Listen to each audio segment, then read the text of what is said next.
Hello，大家，Contrast 对比的我和你第5集。是的，我现在才发现，原来我前面一直把这个剧名给念错了。跟非中文观众解释一下，这部剧剧名中文翻译叫《对比的我和你》，而我前面一直念成《对比的你和我》，难怪我怎么 Google 都 Google 不出来。回归正题，上一集我们看到祥太和小杨2位少年终于在学校的顶楼突破暧昧接吻了。然而接下来似乎并不是一切一帆风顺，似乎真正的衝突才要開始而已。祥太就要撞破小楊和他前家教的關係了。接下來的故事該如何展開？我們一起來看看。あの人知ってんの？知ってるっていうか、前も塾の帰りに千川君と待ち合わせしてた人。瑞希，小杨叫你不要告诉祥太的。あ、でもどういう関係かは知らないから。欲盖弥彰。そう。千川君じゃん。尴尬。修羅場。哇！哦，这个老练的前家教一看就知道发生什么事了吧？看你们那眼神。一群青少年啊，想假装也假装的不像哦。もしかして彼がそう？スポーツ少年のいい感じの子。もしかして付き合ってる？付き合ってないです。付き合ってないけど。小杨为什么在他面前这么自卑啊？もう終わりにしようか。这才是对的啊。所以其实这段关系是小杨不想让它结束吗？アキラくんが優しいからって甘えすぎちゃったな。俺との関係で悩ましちゃって。ごめんね。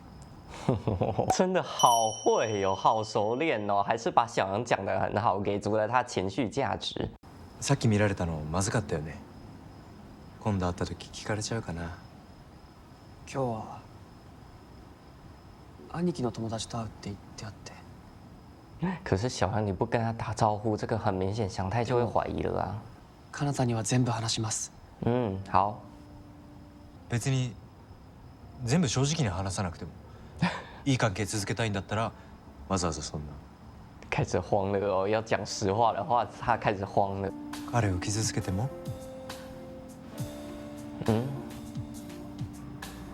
彼はこんな真実知りたくないかもよ。すごく傷ついてずっと引きずってしまうかもしれない。俺はアキラ君に傷ついてほしくないよ。还是很会甜言蜜语，他也有自己的私心啊，讲得这么好听，不想要这件事情被曝光。兄さんには本当何も叶わなくて。コンプレックスだったりする？是从上一集开始有点带出这个主题，现在要开始展开了。勉強もスポーツもお料理できて、友達も多くて。俺も姉ちゃんいるんだけど、まさに女版光る。何でもできちゃう。親にすごい比べられたよ。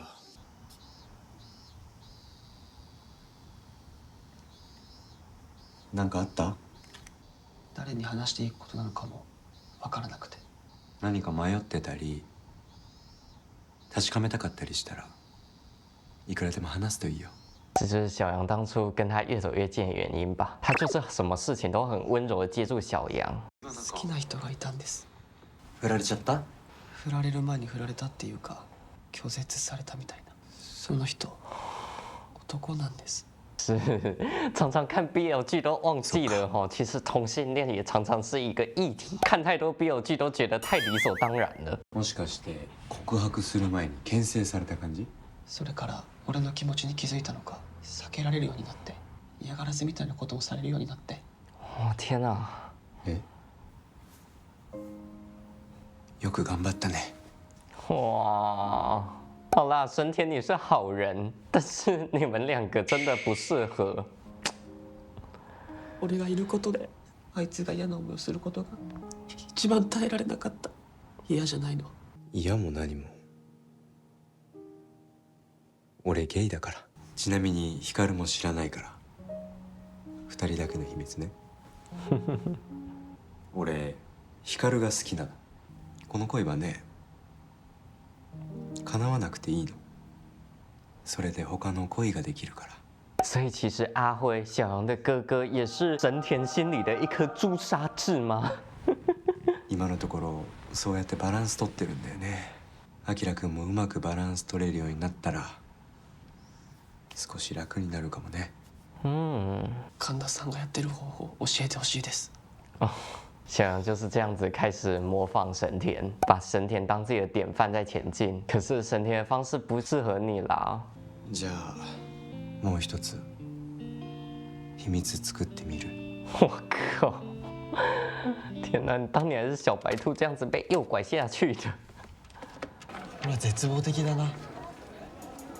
まあなるようにしかならないっしょ。次の期末は進路に関わってくんだぞ。そうなの？祥太，你该不会也考不好吧？一直在旁边默不作声。強化合宿するぞ。は？いや俺はいいよ。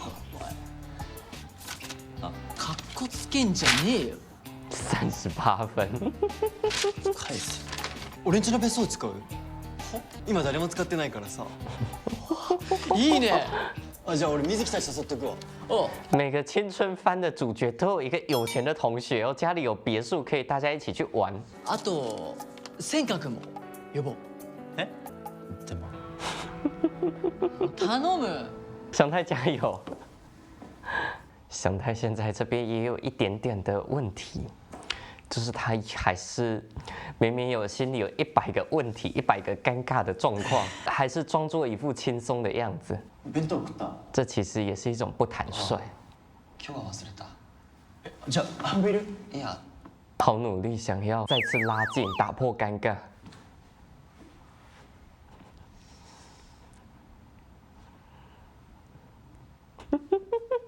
尴尬的时候一直在看旁边的东西，在翻弄一些物品，跟小杨的距离都超远的，就是不坐到他对面，坐到他旁边。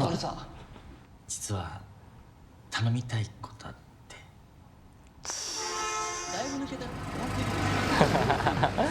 小杨可能也需要一个契机跟祥太重建关系。勉強する気ある？あるよ。徳信君。噂の徳信君だ。え？人数多い方が何かと答えも導きやすいからな。把他当工具人用哎，这群人。ゆりかです。多分隣のクラスだよ。あ。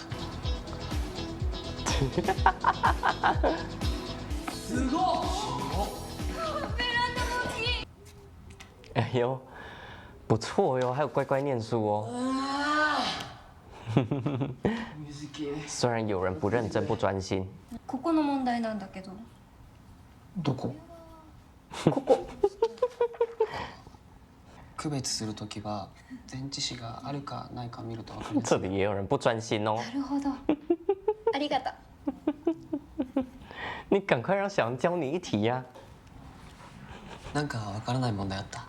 いや。そっか。哎呦。もうダメだ。瑞希看穿一切是吗？ちょっとまだ全然終わってないじゃん。生き抜くすっか。いいね。果然还是一群比较想玩的。ほら、アキラも。好了，想要你也散散心啦，先把前面那些都忘掉。你在看风景，他在看你。プラスな牛乳。ちょっと待って、ブレーキ俺しか持ってないから。ね、マジでうまい。もう一個食べていいの？いいよ。いいよ。ありがとう。啊，絶妙。听这个声音，感觉就没有丢到很多。小杨啊，你不要又自己躲在那个角落里面，自己在那边忧郁了啦。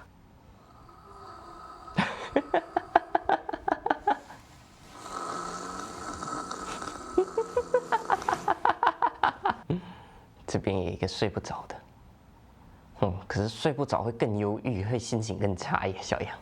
結局遊びに来ただけになっちゃったよな。ごめん。你也知道。てか、この間さ、なんであんなそっけなかったの？这个构图也很有意思哦，两个人现在有一条界限，但是是祥太比较接近这条界限，他有主动想要接近小杨，但是小杨现在还是离他比较远。兄貴の友達と遊んでんのかと思ってた。この間の人といつも2人で会ってんの？你看，都是祥太主动想要问。あの人サラリーマンっぽかったけど何して遊んでんだ？ごめん。小杨的沉默代替了回それな答。ら答えなくていいから。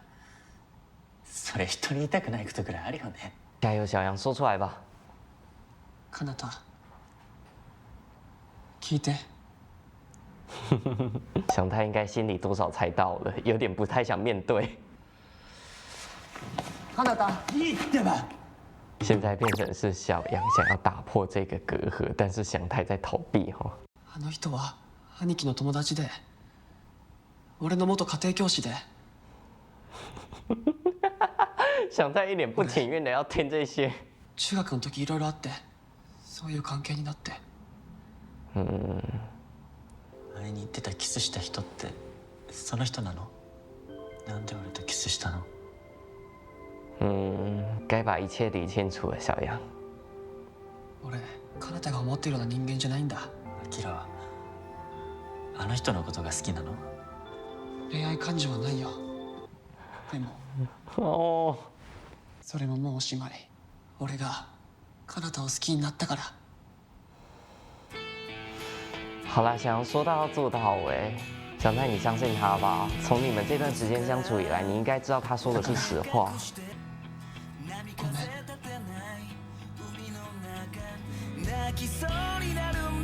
不会啦，我觉得把所有的话都坦白出来之后，等他们两个整理好，就真的可以了。这一集呀，总算是让我们知道小杨过去的所有的故事了。原来之前那个在小杨回忆里的跟他有一段暧昧的同学是他的单恋对象啊，而他因为那一段单恋而受了伤。这个时候又有神田这样子的一个成熟的、潇洒的、帅气的大哥哥，温柔的接住了他，自然而然这两个人就走到一起了。再加上他们两个还有类似的伤、类似的议题、类似的同病相怜。两个人都有一个优秀的手足，都一直被拿来和他们比较，然后在他们面前都有点自卑，与此同时也都面临单恋未果的苦，于是就这样子窝到一起去取暖了。就像他们自己说的，他们在努力寻找属于自己的平衡，自己跟外界相处的平衡，在大家面前努力做那个好学生，但是私底下自己的情欲那方面的需求就找彼此算是发泄，两个人互取所需这种感觉。原以为生活就会这样下去，没想到这个时候呢，祥太闯入了小杨的生活。祥太同样也是有一个优秀的手足，让他有点自卑。但是跟神田不一样的是，他还很阳光、很开朗、很真诚地说出自己的议题，这也让小杨忍不住被他吸引，然后也会忍不住觉得，也许我也有不一样的可能性，我不需要把我的那些心事都藏在一个黑暗的角落里，只能跟神田在这个不能被看见的关系里面互填伤口。只是啊，在他还来得及搞清楚状况之前，他跟祥太的爱情就这么突如其来的发生了，直接让小杨一个不知所措，不知道该怎么处理。神田说他很温柔，他真的是甜言蜜语。其实小杨就是优柔寡断，这是缺点。当然，青少年没有那么熟练的处理感情，这是可以理解的。他不像神田，他也很潇洒的转身就说：“那我们就结束这段关系。”但是关系没有在第一时间处理干净的后果，就是如同神田所预料的，祥太还是受伤了。是神田作为一名资深 gay， 他很知道这样子的关系见不得光，不能可以讲出去，所以他真的很不希望小杨把所有事情都向祥太坦白，也因此他以祥太会伤心的理由劝小杨不要告诉他，确实是有他自己的私心在没错，但一切果然还是被他这个经验者料事如神啊，料个神准。不过我觉得面对问题、坦白问题就是好的开始了。接下来看小杨要如何用自己的行为挽回祥太吧，以及祥太应该会想通的啦。其实我觉得以他对小杨的了解，他应该会明白小杨对他说的是实话，他不是那种想要玩弄其他人感情的人。行啦，这一集就看到这边啦。故事很精彩呢，果然每一个角色都描写得很细腻。虽然有点乱，但也不是不能理解，不是不能整理清楚，更不会让人觉得狗血，反而让人觉得这是青春正常的成长。那这一集就看到这边，下集见，拜拜。